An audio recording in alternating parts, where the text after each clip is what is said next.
What's up, guys? Welcome back to another episode of Import Modify. On this episode, we're going to focus on the polyurethane transmission mount and whatever odds and ends we can do, because I still haven't got those damn bushings in, but we'll keep ourselves busy. Stay tuned.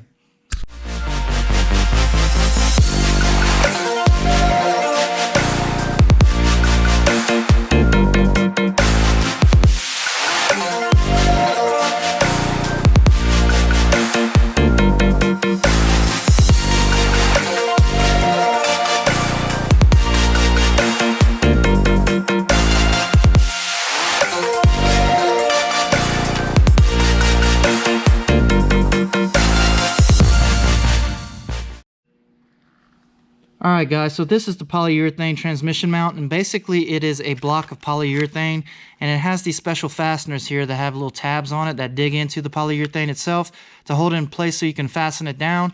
And looking at it right here, it's going to go in place of the transmission mount that is in between the cross member and the transmission. I don't know exactly how this thing works, but the way we're going to do it is we're going to take the cross member off, and to start with we have two fasteners here that go through the cross member. We're going to take those off first, and then we have two fasteners on each side, and that will remove the cross member. And we're going to hold the transmission up with my stand right there. That way we can remove it and keep the transmission in place. Then after that, we'll be able to look at it more in detail and see exactly how this thing goes in.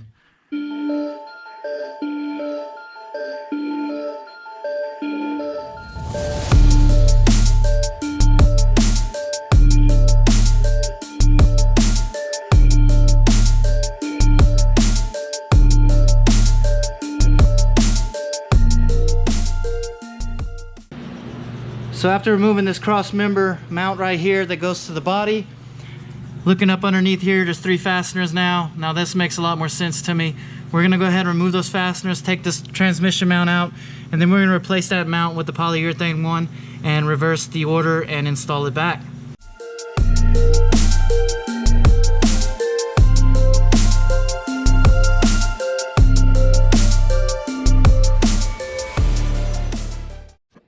So there's the factory transmission mount. It's held on the side by these two fasteners right there on the transmission. And this one right there goes through that cross member bar. So looking at this, essentially common sense, these are ones right here on the outside that are going to replace those. This one right here is going to mimic that one, mounting it to the cross member. So let's go ahead and install this and then put it all back in the reverse order.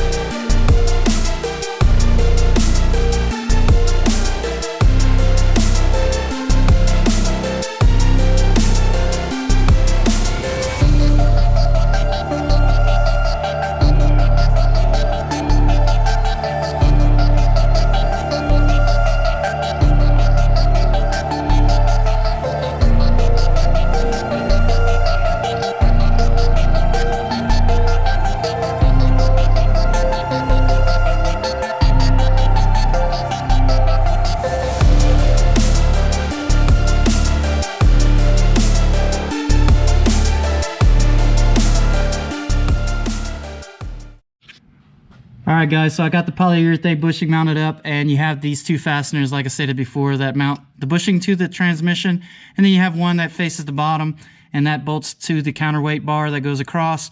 And then after that you have this bottom mount, and you slide that over, and then you have these two bolts that go through that counterweight bar, and that allows you to mount the transmission counterweight bar to the body of the car. And I had to pry on it a little bit just to get everything to line up correctly, but I was able to successfully do that. So I can't tell you exactly what kind of difference this is going to make, but the previous mount was pretty worn out, so it'll definitely be a different feeling, and I'll have to drive it and let y'all know if I could feel any difference or not. But it did raise the height of the rear end on the transmission up just slightly, so I don't know if that's a good thing or a bad thing. We'll just have to wait and see, but at least the transmission now is very firm and secure in place, so that's a good thing. Now that this is done, I'm going to go ahead and move on to the front end of the car. I need to clean up the cross member a little bit, and then we'll go ahead and mount up the sway bar and the lower control arms.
Alright guys, so we actually got quite a bit done on the car. We got the front end mostly put back together, and I took the struts out because I wanted to, you know, open up the wheel well area so I could get good footage of me putting this back together.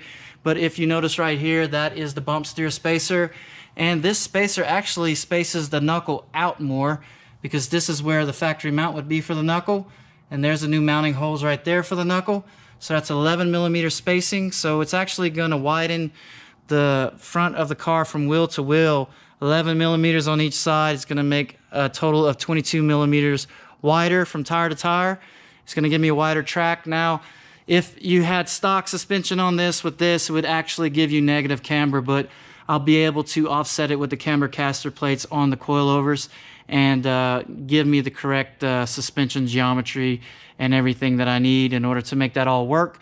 So I'm actually looking forward to how that's going to feel along with those bushings I installed, because I am installing the full master kit. So we have polyurethane bushings throughout, from the sway bar end links to the sway bar mount, the strut rods, the actual control arm bushings.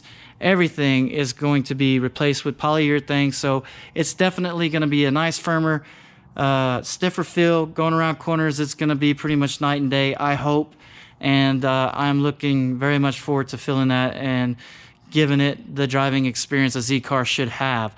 So with that being said, I still am waiting on those bushings. I did call the guy up, well, the company up, and they did ship it out. So hopefully I will get those before the holiday and be able to put this rear end of the car together on the next episode. And then once I have those control arms in, then I'll tackle the brake lines and the calipers and everything. And speaking of brakes, I did go ahead and order me some new brake disc all the way around. Got some cross drilled slotted rotors for it to go with the brake lines, and some performance ceramic pads.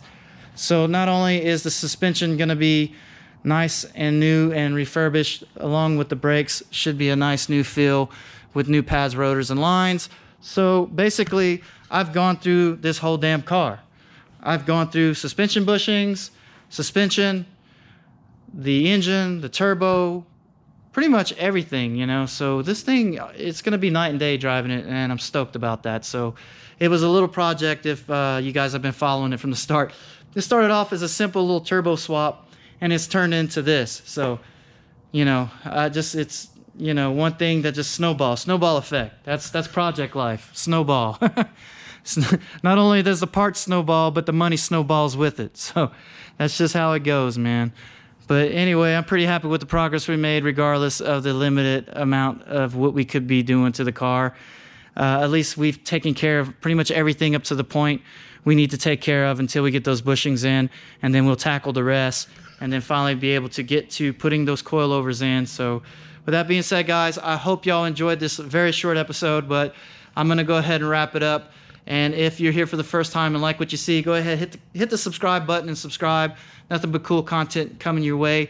We are getting close to being done with the Z31 for now, but we will be starting on the M3 soon. And then after the M3, I have a Z32 we're going to knock on, and we'll get that pretty much panned out, because I kind of left that build short from being done.